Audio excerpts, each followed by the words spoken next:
बिस्मिल्लाहिर्रहमानिर्रहीम। चलिए जी, आज हम पिज़्ज़ा सॉस बनाएंगे टमाटरों के साथ। तो हम बनानी शुरू करते हैं। हम इनको हाफ करके पैन में डाल के तो चूल्हे पे रखते हैं ताकि गर्म होके इसका छिलका उतार सकें। तो हाँ जी, हमने टमाटर काट दिए, हाफ कर दिए हैं ताकि ये पूरा छिलका फिर ऊपर से उतर जाएगा। अब हम इसको चूल्हे पे रखते हैं, थोड़ा सा पानी डाल के 2 घूंट पानी डालेंगे। तो इसको चूल्हे पे रखते हैं ताकि इसके ऊपर ढक्कन दे देंगे। तो चलिए हम चूल्हे पे चलते हैं। हाँ जी, हमने आग जला दी है, हल्की आंच रखेंगे और इसमें थोड़ा सा पानी डालेंगे, बस इतना सा पानी डालेंगे और इसके ऊपर हम ढक्कन दे देंगे। इसके अभी ये हम छिलके उतारेंगे इसके। हमने ढक्कन दे दिया ऊपर थोड़ी देर ताकि इनके छिलके उतर सकें। हाँ जी, हमने फ्लेम को बंद कर दिया है और ये अब छिलके आसानी से निकल जाएंगे सारे। पानी खुश्क हो गया है और ये छिलके आसानी से उतर जाएंगे। हम छिलके उतार के तो दोबारा हम ऑयल डाल के तो इसको करेंगे। टमाटर हमारे उबल गए हैं, हमने छिलके उतार लिए हैं। तो अब हम पैन में ऑयल डालेंगे।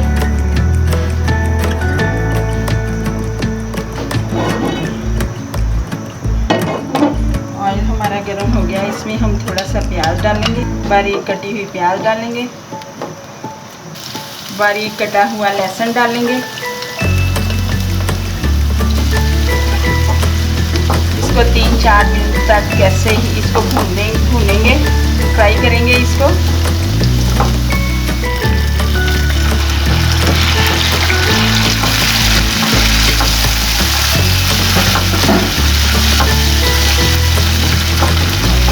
हम इसमें टमाटर हमने डाल दिए हैं, ये ज़रा थोड़े से सौटे हो जाए तो इसमें बाकी मसाले डालते हैं।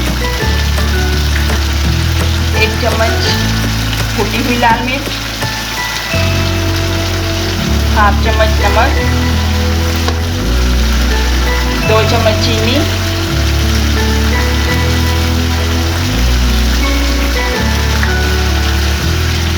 ये लाल मिर्च पाउडर और ये भुना हुआ ज़ीरा इसमें डाल दिया हमने।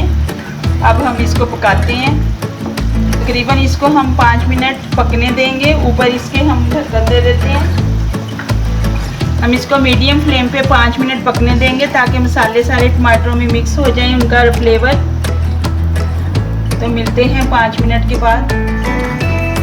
हमारा ये बैटर पिज़्ज़ा सॉस का तैयार हो चुका है। पानी खुश्क हो गया है सारा इसका।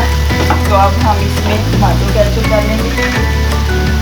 अब इसमें टमाटो केचप डालेंगे।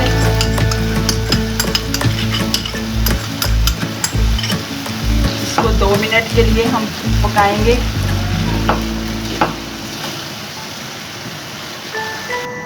हाँ जी, 2 मिनट के बाद हमारी पिज़्ज़ा सॉस तैयार हो गई है बिल्कुल।